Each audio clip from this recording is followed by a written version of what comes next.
Salutations, Illumineers, and welcome back to the Lorcana Rundown. I'm Silver. I'm Andrew. And today we are on the other side of the studio. So we've got the cool mics, we've got the nice table, got the good cameras, so everything is good to go. And most importantly, we've got spoilers. And tournament results. So spoilers have been trickling out, and some of these you've probably already seen, especially if you follow some of the Lorcana Discords or you're active on the subreddit. But today we've got 2 actions and 2 items from the upcoming set Rise of the Floodborn. So first off, the most recently spoiled is I'm Stuck, which has Pooh on it and his classic Winnie the Pooh stuck in a hole. Sadly, it's not one of the butt first views that you usually get of Pooh. It's his little head sticking out, but That'd been funny. It is an Amethyst common, inkable, 1-cost action. Chosen exerted character can't ready at the start of their next turn. Ooh, So I like that. yeah, it's kind of like the effect on Elsa without giving you the benefit of exerting it itself. Yeah, no, it's a nice little 1-drop common that can be inkable, right? It is inkable. Yeah, I like that. But it's a nice 1-drop, especially if we see more cards to support the sort of actions matter sub-theme that Amethyst has going on. Oh, for sure. Because right now there's really no reason to play cards like Mother Knows Best. Or not Mother Knows Best. Do It Again. Do it again. Yep. And some of the other action recursion skill cards that are in Amethyst. So I think if we see some more cards like I'm Stuck, maybe that could change. Yeah, for sure. So the next one we got, looking at our handy-dandy notes, is Dinner Bell. That is Ruby. It is an uninkable rare 4-drop item. I think it's from, you said it was from the Great Mouse Detective? Yeah, so I had to look at this for a while to get the art right. There's this part where Radigan, the bad guy, has his cat come out to eat the good guys. Spoilers. Sorry, guys. The movie's been out since I think I was born. So, but he rings this little dinner bell. Oh, okay. I think I know what you're talking about. It's been a long time since I've seen that movie, but I think I know what you're talking about. We'll fix that. So yeah, it is a pay to ink, exert, and draw cards equal to the damage on chosen character of yours, then banish them. Card draw in Ruby, because Ruby needs card draw when you're not paired with Amethyst. Or Steel. Or Steel, right. But as somebody who is very partial to Emerald, that excites me because a lot of times if you've got people that are challenging into your Emerald characters, you'll have them sitting there, you'll quest with them or whatever they'll have maybe 1 willpower left on them. This gives you additional value out of those characters you know are going away next turn. So, like your Kuzco, after he gets hit by a 2-drop, he's still got 2 hit points or 2 willpower left. Yeah. You can get 2 cards off of him now. For sure. So that adds a ton of value, especially to the Emerald Ruby pair up. Plus, card draw is so important in this game. Like, no joke. Card draw is one of the most important aspects of this game. Like, we were playing last Friday, and the amount of card draw needed just to get to just to make the game faster and to get where you need to go, having card draw in every color is probably going to be needed. It really feels bad to be stuck on top deck. It does. It does. So next up is an Amber action called Zero to Hero. It is a song. You should recognize that if you know the Hercules IP. That's one of the cooler songs in there. Get the little Muse gospel choir going in my head. But it is an uncommon 2-drop, uninkable song. The wording on it is a little wonky. I'm not sure I like the wording, but you count the number of characters you have in play. You pay that much less ink for your next character. So it costs 2 to play. Turn 1, Lilo. Turn 2, Simba. Simba sings Zero to Hero. He wouldn't be able to sing because you can't. On turn 3. On turn 3 it could. You made it sound like it was going to do it on turn 2. No. Turn 3, Simba sings Zero to Hero. Yeah. You're getting a 2 discount on there. So that's your 4 or your 5 drops coming out right there. And it's So non-inkable? it's uninkable. Oh, okay, okay. A lot of the good songs are uninkable, but with how, and we'll see this more in the tournament results part, Steel Song, they're calling it, aggro, is really starting to take off. Yeah, I see that. So I think this could be an easy slot in for some of those decks. Yeah, for sure. It sounds really good. It sounds like something that could be good to play something kind of expensive for cheap, like maybe get a turn 3 Maximus, the bodyguard one. That could be good, yeah. That could be really good, especially if you're playing more of an aggro type play style. I would definitely say that. So our next card, our last spoiler that we got, is Sorcerer's Spellbook. It's a rare amethyst item. It is uninkable, and it is a 3-drop. So it costs 3 to play. You exert, pay 1 ink, gain 1 lore. Just like that. It's just that simple. You gain a lore by using that item. Lore on a stick. Lore on a stick. You that can is completely make a no character deck now and make it viable. I don't know. I wouldn't say viable, but the thing I like about it is it does dodge befuddle. Yes. Just because like Magic Mirror and the shield does not dodge befuddle, and that can hurt sometimes. Yeah, but this does. It's because it's 3 costs. Yeah, and befuddles 2 or less. But it's really going to be interesting to see how this fits into some of the Sapphire strategies that people are coming up with between Tamatoa and the aerial combo. Yeah. Plus, we don't know what else we're going to see out of Sapphire or even other colors in set 2, because I could easily see us getting something that lets you ready target item. Sure. Or the cost to activate target item is decreased. Yeah, for sure.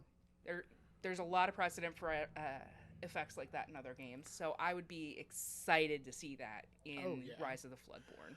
Yeah, no, these spoilers seem really exciting, honestly. I mean, I think it's going to make set 2 really, really, really strong, and we're going to see some really cool stuff as we go. But now we get to the next fun part, I should say, and that's the most recent tournament results. So the PPG 1K top 8 was posted a couple days ago, and the results may surprise you. Some of the results. Actually, it shocked the heck out of me. I almost cussed. It shocked the heck out of me when I actually looked at these results, because I play Emerald Amethyst. I love the deck. I've been having a heck of a time getting a good build together out of what I have to play here at League. But our number 1 deck in the top 8 was an Emerald Amethyst tempo deck, and it went right to my beady little heart. Oh, yeah. So there was about 45 people at this event, and yeah, what took number 1 was an Emerald Amethyst deck. So what's nice is the meta's been filled with lots of Ruby Amethyst control. That's been taken. I mean, there were 4 decks in the top 8 that were just Ruby Amethyst. So it was kind of nice to see something different. And all those were standard builds. So we're not going to go too deep into those decks just because they're your standard Ruby Amethyst builds. You've seen one of them, you've seen them all, honestly, with minor changes here and there. Maybe they've added Jafar, maybe they've done a little something different there. But other than that, it's basically the same. What's nice about this Emerald Amethyst deck, how about you talk about it? Because this has been like your baby. It's my baby. It is your baby. So what's weird to me is that this runs 3 Olafs. Yeah. He's got a nice big butt. He quests for a single lure. He's inkable. He is inkable, and you run a lot of uninkables in this. So he is, like, I understand why he's there. And I understand why Mega are there. And this may be what's standing between me and my deck actually succeeding, is not playing these 7 cards. Sure. Or 6, because they play 3 Olaf and 3 Mega in this list. But I don't know. To me, those are almost always going to be ink rather than a body on the board. Because Mega's support's nice for challenging into some of the Amber bodyguards. Yeah, for sure. But I don't know. Like, what am I gonna support other than maybe a Rafiki? Well, yeah, I mean, I've had a Megara kind of mess up my entire turn just because I wasn't expecting it. I mean, it's True. something that people don't expect, and that's kind of the big thing with this game. If you're when you're going through deck building, you have to be careful of your balance of uninkables and inkables. If you have too many uninkables, you're going to be kind of in a rough spot overall. But if you're running, too many inkables, you might be running into just not enough oomph to finish out that game that the uninkable cards could give you. So it's very, very important to kind of find that balance. And that's the thing I like about this deck list is it does have a good balance. Yeah, I may have to see about finally biting the bullet, picking up the John Silvers, picking up another Genie, and Yeah. trying out a list more like this. I would like to try this list. I'll tell you right now. That might be fun. But yeah, I know you don't like the idea of that. Mine. So yeah, the second place was a Ruby Amethyst deck. As I said, we're not going to dive too deep in there. It's basically a standard build. If you've seen one of them, you've seen them all, which there's nothing wrong with that. There's nothing wrong with Ruby Amethyst. I love Ruby Amethyst. It's a good deck. It's consistent. It plays well. We are not insulting you, Ruby Amethyst players. We're judging you a little bit. I am judging you. But I am not judging you as harshly as I judge people who play Amber Amethyst. Thank you for coming to my TED Talk. Okay. I feel like that was targeted at me. But anyways, the next deck we have, though, that took third place is an Emerald Sapphire deck. I've seen this coming up a lot on the Discord lately. I'm not sure if it's because they spoiled that bell and everybody's really excited to see what they'll be able to build in Emerald Amethyst Emerald Amethyst. Do I have a combo on the brain?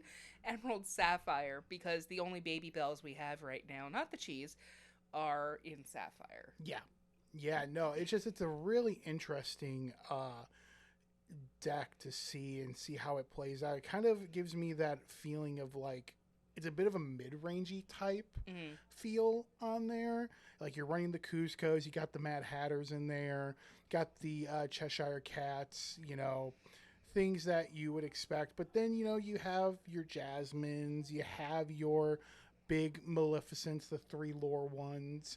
And you've got the Aurora Dreaming Guardians. Yeah. To give all your stuff ward. So that really helps against the targeted removal. Yeah. That sometimes gives green especially issues. People see that coming and they don't... I mean, yeah, I'm not going to challenge into that. I'm just going to, fire the cannons at it or what have you. Oh, yeah. Yeah, no, it's a really fun, exciting deck, though. Another one that I want to try. So, number 4 of the top 8 was that Amber Steel Song deck that I mentioned. And obviously by the nickname for the deck, it relies heavily on songs. So, you run A Whole New World and Grab Your Sword. You're running a play set of each of them, and then you're also enabled to, in order to support that, running 4 of Ariel Spectacular Singer. On top of that, you've got the usual, your 4 Lilos, your 4 Simbas, the 1-drop hooks, Stitch New Dog, and Rockstar Stitch, because you need that card draw. You need the card draw off Rapunzel to keep your hand full. But it does have the disruptive targeted removal from Smash. It's also got 4 giant tanks in it, which everybody loves giant tank. Oh, yeah. Well, there's a mean combo with giant tank. Because, so with giant tank, when anything steel, like for this, one of the things you have is you get one of the steel tanks on the board. You shift a giant tank onto there on the next turn. Then you can have that giant tank. So when it comes out, deals 1 damage gives 1 damage counter to all your opponent's characters. Then you can exert it to have it sing Grab Your Sword to do an extra 2. So now you're doing 3 damage to the entire board, which is 9 times out of 10 going to wipe out a person's board. Feels bad. It feels like something. Feels very bad. What did surprise me about this, and I've seen this coming into a lot more decks running Steel, is they're bringing in Beast Hardheaded. The one where when he enters play, you banish chosen item. Right. A lot more people are starting to run item hate, and it's cool to see because right now it's only in steel. This is something that only that ink color can do. So seeing people play into that is nice. For sure, for sure. And then, of course, 5, 6, and 7 in the top 8 were Ruby Amethyst of some description. I didn't actually look at those deck lists. I was just like, Ruby Amethyst, Ruby Amethyst, Ruby Amethyst. Yeah, basically. And then it looks like this last one. Let me take a look here. Which one? Oh, that was the other Amber Steel deck. So when I first saw it, I was like, oh, another Steel song. Great. But then I looked at it. This is a weird sort of princess brew. It runs 2 Moanas, 4 Cinderellas, 3 of the Ariels, 4 Rapunzels. It doesn't run Rockstar Stitch. Instead, it runs a playset of the Surfer Stitch. Oh, okay. Yeah. Because, Surfer Stitch, I love Surfer Stitch. And then this actually runs 3 copies of the Item Destroy Beast. Really? Okay. Yeah. So more of an aggro build. It's definitely more of an aggro build because obviously the four tanks, the 4 grab your swords. Yeah. And then it runs some songs other than it's got Part of Your World and Hakuna Matata, so it's kind of got the song sub theme in there. But it's like I said, it's just an interesting little deck. And it's a unique list. So that made me happy to see a very unique list in the top 8. Yeah, and I think we're going to see a lot more of that as things progress, especially in set 2 when things open up more. I think we're going to see a lot more of just interesting, unique decks taking down the old guard in a sense. People are definitely going to be experimenting more, that's for sure. Definitely. I'm very much looking forward to the way the meta is going to change up when we see more spoilers, because the fan-made online client Pixelborn already has the spoilers available in its lab mode. Oh, really? So you can start to tech with them now. You can't play in ranked with them, but you can start fiddling around with them. That's cool. That's good. That's really good. But yeah, no, these were some really interesting results, some really interesting things that are going on. And it was a good turnout for this tournament. 45 people. Yeah. Good turnout. Considering, some stores are reporting huge turnouts for their events, like their local Lorcana League. I've read on Reddit, on the subreddit, that there are stores that are having to do a lottery for sign-up spots. Wow. Because they're getting so many people wanting to come to their weekly Lorcana Leagues.